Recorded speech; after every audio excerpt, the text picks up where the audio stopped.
Pegasus is a spyware that can steal your personal information like passwords, contacts, text messages, and even the voice calls by messaging apps like WhatsApp. Attackers from Israel snooped politicians, journalists, activists, lawyers, and senior government officials across the world. At high level, all these devices are known to be affected. Pegasus is capable of surveillance on 3 levels: initial data extraction, passive monitoring, and active collection. Pegasus was designed to intercept communication of Skype, Telegram, WeChat, Facebook Messenger, WhatsApp, and others. This spyware leaves no trace on the device, consumes minimal battery, memory and data consumption, and comes with a self-destruct option that can be used anytime. Welcome back. This is Lavanya Rani. I am a security researcher at Amicus and you're watching my channel Lavanya Cyber Life. Be the first to decode cyber threats by subscribing to my channel. Hackers were able to install surveillance software on phones by exploiting a major vulnerability in the Android binder driver.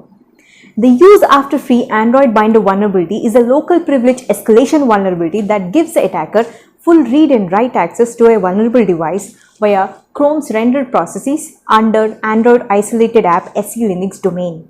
Users may receive notification that you have won a lot of money or a fantastic prize in a competition, lottery, or a sweepstake that you don't remember entering. The contact may come by an email, telephone, text message, or any form of social media apps. When the user opens it, malicious code will be downloaded and executed, which gives 360-degree control of the device to the hacker. In this case, hackers use render exploit in Chrome to execute basic shellcode and exploit vulnerability in the Android binder framework to obtain kernel privilege escalation. Installing spyware with a link or an image? Really? How would this have happened? Stay tuned to know how this cybercrime has been exploited in the wild. Bad binder exploit is a kernel privilege escalation using use after free vulnerability inside the Chrome sandbox. Binder is an Android framework to achieve inter-process communication for files, socket, shared memory, etc. using remote procedure call. Now, what is use after free vulnerability? Use after free vulnerabilities are a type of memory corruption flaw that can be leveraged by hackers to execute arbitrary code. It occurs basically when we try to access the memory which has already been freed. In this case, vulnerability is exploitable in Chrome renders process under Android's isolated app SE Linux domain, leading to suspecting binder as the vulnerable component. And by the way, this exploit does not require any customization. Is it not very interesting? The tools used to verify this use after free vulnerability are syscolor and KSN. Now, let us have a deeper understanding of binder exploit. If we have a look into the code, the binder thread structure defined in driver Android binder.c file has a wait queue head type t variable name wait and task structure type variable name task. The binder thread exit function calls the binder thread release function, which frees the binder thread structure. When the epoll is called on this thread, binder poll tells epoll to use wait defined in binder thread structure. Therefore, when the binder thread structure is freed, epoll is pointing to the now freed wait queue. This is the underlying bug and the use after free is a symptom of that. Look at this code. Vectored input output is used for UAF read to leak the task structure address and UAF write to override the address limit in the task structure. A vector input output has readv and writev system calls which are used to read and write the data from the data source to buffer and vice versa. The read and writev imports use a space input output vector, and while reading or writing into kernel memory, it checks whether the vector is from user memory or kernel memory. Once a vector input output has copied the IOVEC structure into kernel memory, then the input output operation is blocked so that EP remove wait queue process can run from a separate thread. When EP remove wait queue process runs, it will perform a list delete operation on the values at offset 0xA8 and 0xB0 as shown in the diagram. But your question may be, why epoll call list delete operation?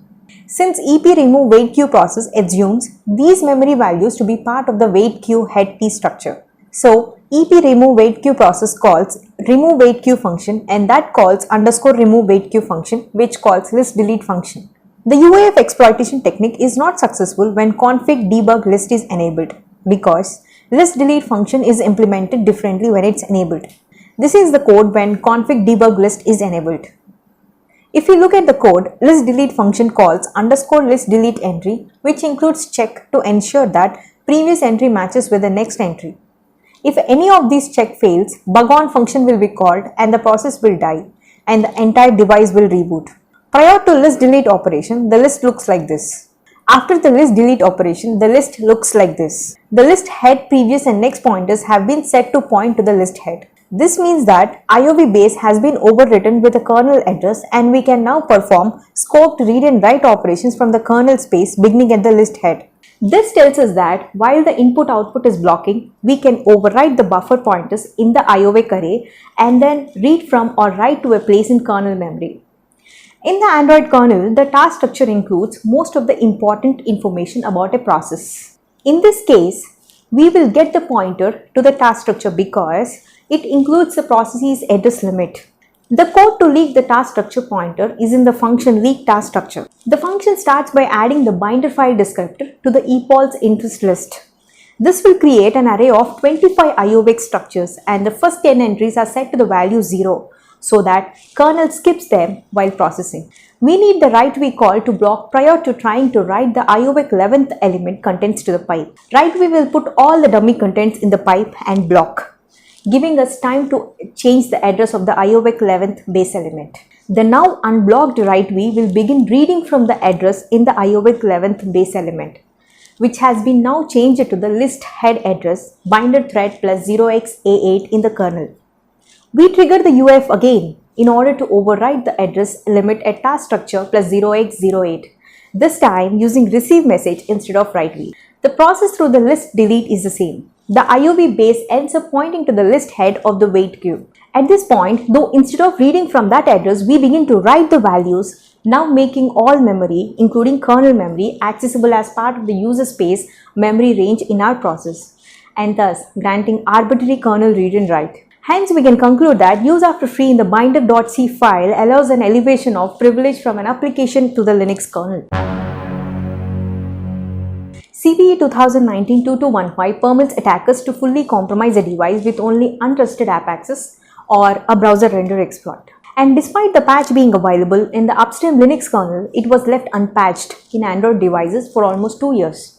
It seems most likely that this vulnerability was chained with either a browser render exploit or other remote capability. Kernel vulnerabilities in Android are especially dangerous because they are largely the same across different devices, whereas other components on the devices such as framework or pre-installed apps are often customized from one device to another and across different manufacturers. To prevent these issues, Android should force all devices to sync to upstream Linux and the Android common kernel at regular intervals.